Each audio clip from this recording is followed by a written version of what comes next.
Hello everyone, this is Dr. Taylor Cook and I'm recording this to explain more about your applied learning experience that you will be involved in this semester.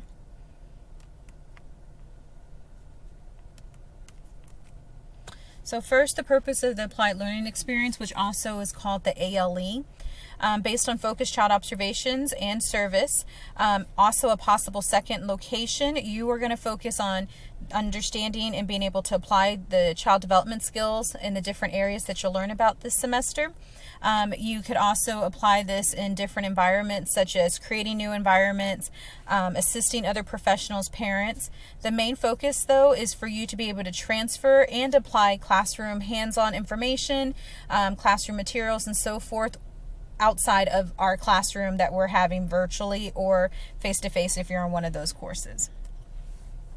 So the ALE consists of two components, and it's important to understand these two components. The first component is you have to complete 12 hours in a licensed child care program. Actually, let me rephrase that. It's 12 hours in a licensed program serving children from birth to age 5, and these children cannot have started kindergarten. So this might be a pre-K program that's in an elementary school, or it might be a child care program. But it is not going to probably be an after-school program because usually those kids at that time have started kindergarten. So for 12 hours, you have to be in a licensed location. If you have specific questions about your locations, please contact myself or Dr. Lee Collins.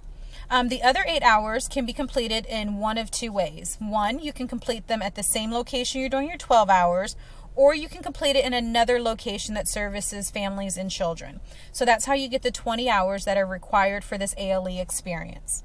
So let me give you an example. Example one is that you're completing all 20 hours in a licensed program. So 12 hours are going to be focused on a specific child or children and the course assignments that are linked to that. I'll explain those course assignments in a little bit later. The other 8 hours can be focused on extending what you've already learned. So for example, on here, where the example was improving services for families by locating resources, talking to staff about general family needs, so forth. So for 12 hours, you're going to be focused specifically on a child or a small group of children. The other 8 hours, you might decide to focus on the entire class or the entire program. So that might be done in the same classroom. It might be done if you can ask, hey, can I go to another classroom? It might be done where you're talking to some of the staff there and asking them questions about, the needs of their program, the needs of their parents, that kind of thing. But you're still going to have 8 hours of volunteer time where you're in this program for this example. Another way that this could be done is that you split the 20 hours between two programs. So again, you do 12 hours focused on a specific child in a licensed program, and then you do 8 hours volunteering in another program, such as an elementary school classroom or a middle school classroom or even a church program. Let's say, for instance, I know some churches have like Sunday school or programs for children during the week, that kind of thing. And so what you're doing is you're going to take the information that you learned during those 12 hours in that licensed program. So you're understanding how children work together. You're understanding what's developmentally appropriate at different ages. And you're going to expand your knowledge and use it in a new situation. So for instance, you're going to volunteer at a middle school program. You're going to volunteer at an elementary classroom. Or let's keep with the church program. You're going to volunteer at a church program. And you might decide, while you're volunteering there, it would be really good if they had some resources, or maybe they need to redesign the environment some because you've learned from your 12 hours that children need more flexibility. They might need some choices, the type of materials that are good to help them, to help them develop new skills. So that's how you would use those 8 hours. Okay, so that's your second example. Your hours for your ALE must be volunteer hours. You cannot be working at that location and on the clock. So I might let's say I work at Head Start. And so I want to do my ALE hours at my Head Start program. That is fine, but it cannot be during my normal work day. So if I work from 7 to 2, then my ALE hours would start from 2 to maybe 6 o'clock. So it cannot be when I'm working on the clock and getting paid. It also cannot be in the same classroom where I normally work. So if I normally work in a classroom with 2 to 3-year-olds, when I do my ALE hours, then I might go in the infant room, or I might go in the older room, the 4 and 5s. That's for those 12 hours, okay, those required 12 hours.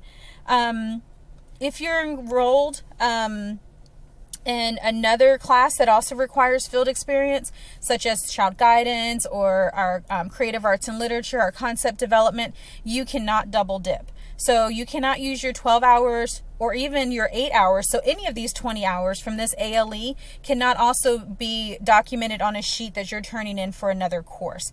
The hours you complete are for one course only. So assignments that are going to be based on your 12 hours in the licensed program, like I said before, these are the ones that focus on an individual child or a small group of children. So in my course, Dr. Taylor Cook's course, they are called the child assessment reports, the portfolios, and the final child analysis. And Dr. Lee Collins' course, the name of the same assignments, their directions are very similar, the expectations are very similar. It's called child assessment reports and final child analysis report. Please check your course syllabus and your assignment directions for more specific information. The assignments that focus on the entire ALE experience will be the journals in both of our courses. Those will be posted for you to answer some questions to kind of reflect back on what you've experienced. And then in Dr. Taylor Cook's course, mine, your final artifact. And then in Dr. Lee Collins, it'll be your ALE reflection. Okay, and so again, please check your course for the due dates and for specific assignment directions. So when you're documenting your hours, we suggest that you document this on the exact same form. In the course, you were given the field experience, or maybe it's called the field placement hour log sheet where you document. So there's a column that is called like licensed program, and there is where, or it might be called the name of the organization actually. And so there you would put what is the name of the licensed program, and in the very next line, perhaps you're going to put the name of the second location if you're going to a second one where you're observing. So, and when you're doing your volunteer time. So the first line might be Head Start because that's where I'm doing it, and I'm going to put my times 3 to 5 o'clock. My next line, I might decide that I want to go to the elementary school. So I'm going to put ABC Elementary School, and then I'm going to put the times that I was there for that. You do not have to get a signed form for those 8 hours if you decide to do it in another location. So for your 12 hours that are completed, you have to get that form signed by a supervisor, and then that's verified. For those 8 hours, we are not requiring you to have any form signed by a supervisor. It's going to once again be on you to figure out if you want a second location where that will be.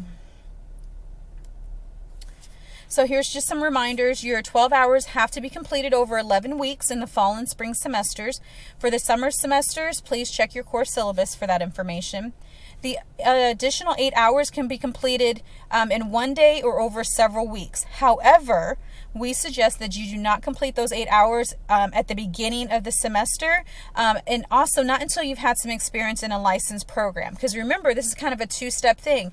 You're applying the information that you learned first, focusing on one child or a small group, and then you're going to take that information you've learned because you've been able to understand the course content, you've been able to see this knowledge in person, you're extending it to a new situation, a new environment. So you have to have some experience first. So we suggest that you don't complete those 8 hours before you have some time in the licensed program where you're already starting, you're focusing on that one child or the small group of children. Of course, if you have any questions, please reach out to myself, Dr. Taylor Cook, or reach out to Dr. Lee Collins. We've created a place where you can ask questions within the course. Please post your questions so we can try to help you as much as possible. If you want some feedback on, is this placement okay? This is what I think I want to do. That's also fine. We just suggest that you read the assignment directions and make sure that you understand what you're going to be doing for each assignment, and that really will help you understand how these field experience hours and these volunteer hours are going to help you apply the course material in new ways. Have a great afternoon or morning, depending on when you're listening to this. Bye-bye.